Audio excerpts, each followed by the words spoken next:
Hello everyone, this video is not sponsored. This is the Reobrix BR-101 electric locomotive set. I know that because it says so right there and there.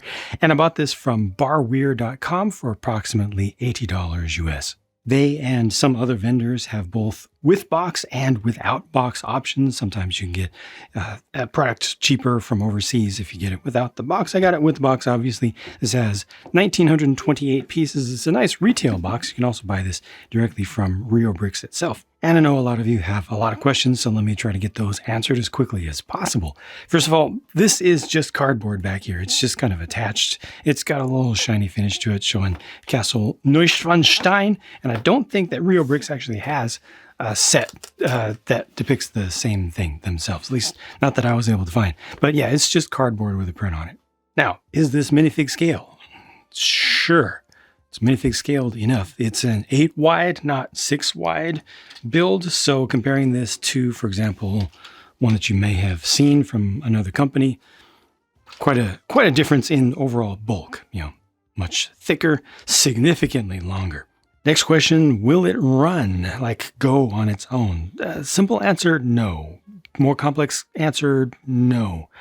Unless you modify it yourself. And in fact, it's actually designed to be modified to actually run, and to do so relatively easily. However, you will need to provide your own parts. You will need to provide your own motor. As far as I can tell, Reobrix does not have a motorization kit that I have seen for this, but I'll show you more about just how easy this is and how it is absolutely designed to run with, again, additional parts that are not included in the kit. As a commercial product, as it stands right here, this is intended to be a display model, hence the inclusion of this very hefty base that's honestly much deeper than it needs to be and has much more detail on it than it needs to have. I mean, it's got a crossing over there. They've got some little weeds around the places. You got signals here. You got a sensor box over here, something related to electronics for the tracks. And then these things on the back were for holding the little backboard, little background images. The included static track on the base is not pre-molded, specialized stuff. It's just using regular pieces, so it's all brick built up. But here you can see it is absolutely standard gauge, just your normal stuff. And real quick, this plaque here uses a large single sticker. As a matter of fact, all of the decorations you see, there aren't too many of them, but they do use stickers in this. No real prints that I remember seeing.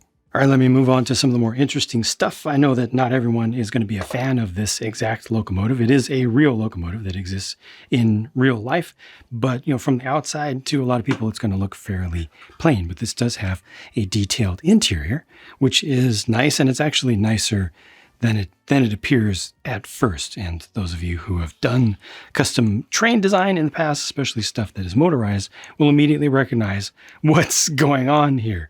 There is a drivetrain built into this thing. Yeah, each of the bogies has the gears that you need, and there's a gear sticking up inside of there. Sorry about the dog here. There you see the large gear there, which might not be the strongest design, but ultimately it's intended to mate directly up against a gear coming off the motor at either end. The control cap is simple. Again, stickers for anything that looks like a decoration.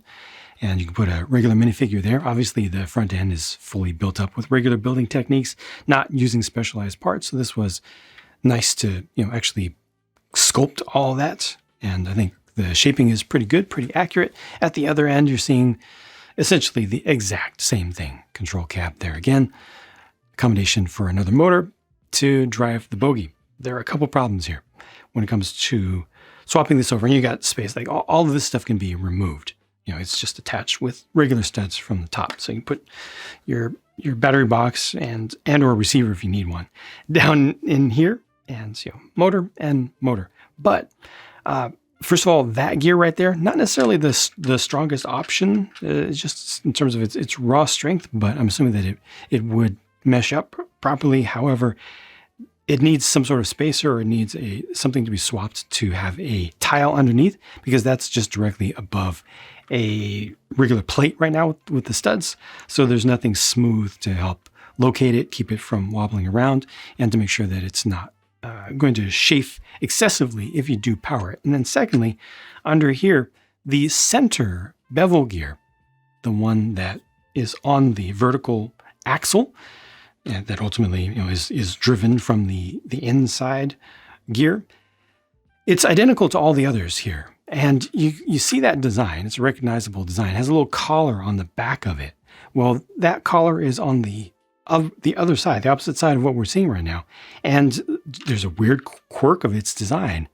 I didn't test against other companies' versions of that gear or other companies' versions of the Technic plate that's on the other side, but the two mesh. They actually have clutch power between the two. The outside diameter of that, is it the outside? No, the inside diameter of that collar right in there is nearly identical to the outside diameter of the outer ring of the anti-stud on the other side. So ultimately right now, this is just not free flowing. See, it's difficult to turn these wheels. And it's because of that. It's a really, really weird thing. Clearly they just weren't thinking of that when they engineered up these parts. They weren't thinking of those two ever coming together. And I can completely understand that, but it's definitely an oops. So if you're powering this, you do need to swap one of those out. And I did accidentally push something in here. I'll put that back later. But yeah, again, some quirks if you want to do the conversion, but again, you do need to add your own parts no matter what. And it's going to require some customization, but it's almost there. It's almost there. They even have the ability to rotate the bogies. Now, this, I believe, is getting in the way a little bit. What else is getting in the way? Oh, this plate right here will get in the way of allowing maximum deflection to navigate turns. Ultimately, even if you open up that deflection, I'm pretty sure you're not going to be able to take this around a standard curve, which is radius 40 studs. I believe that it's going to be 80 studs should be fine. I think 72 will work as well. So folks who do the fancier, larger scale brick-based locomotive and rail layouts will have custom and third-party track that they use, and something of this size needs that. Don't expect it to go around the standard old super tight radii, even with modifications to make it run properly. People ask about part quality on a pretty regular basis, and I keep forgetting to continue to repeat my answer to that question in every single video, because it needs to be in every single video. Basically, if I don't talk about part quality, it's because it just wasn't an issue.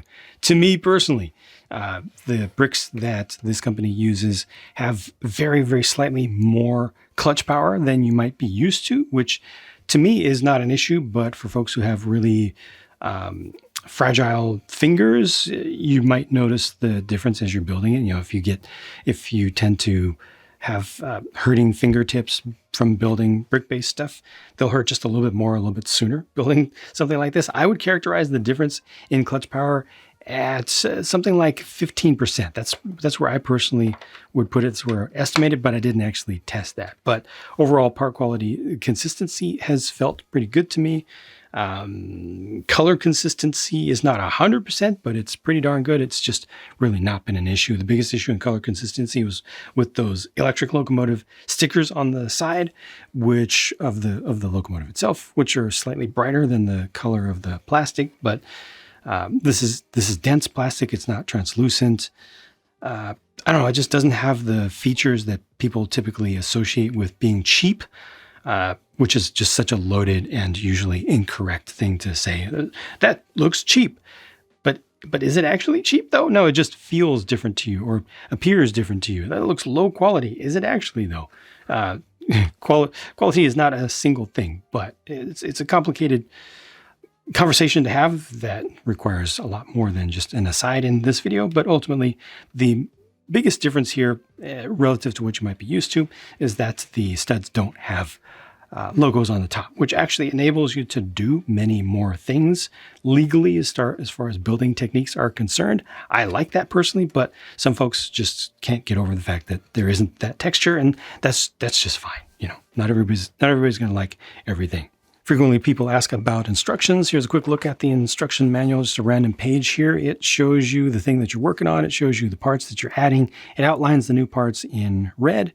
And the one quirk with the instructions for Reobrix, from what I've seen, is that, and I just finally, while building this one, realized the entirety of it, is that sometimes they show you the parts going onto the surface, and sometimes they show you the parts already there for a given step. So for example, in this step, you are adding the 2x2 plate in light gray, and you can see that it's already there on the surface outlined in red. But then you're also adding the 1x6 plate, and good on them for showing the number next to it, so you don't ever get confused between a 1x6, a 1x5, 1x8, etc. But there's just that inconsistency where in one case they're showing the part already there, the other case they're showing the part not there yet, and they're helping you with the arrows to align studs and anti-studs. I personally, most of the time, don't like the arrow method. I prefer to just have the parts be in place. But there are some situations where the arrow method, having the parts separated out can help, where it's a little bit more confusing, a little bit more complex. And the only way to truly impart confidence without the arrows and without having the parts shown separate at first would be to show additional angles, just to kind of confirm that this is how this was supposed to go. So ultimately, if you don't like, as I don't most of the time, seeing the parts separated, sometimes the parts connected, just look at the next step. That's what I ended up doing. Like for these white pieces here, just look at the next step to confirm where those parts are going. That's just, it works better for me. Personally, that's the only quirk, but otherwise went through it. Oh, and I also learned from a couple of viewers actually in the past couple of months, thank you for your feedback, about bags. Previously, I had issues with Reobrix because they give you a whole giant bag full of small bags for a given bag number. So like bag 3 will have 6 bags or 7 bags or something like that within it. And I thought that you had to open all of those and then kind of pre-sort. It really helped to pre-sort. But thanks to y'all helping me out, you let me know that Reobrix has actually done a wonderful thing with their bags. You just open one of those bags at a time. Like here, bag 6.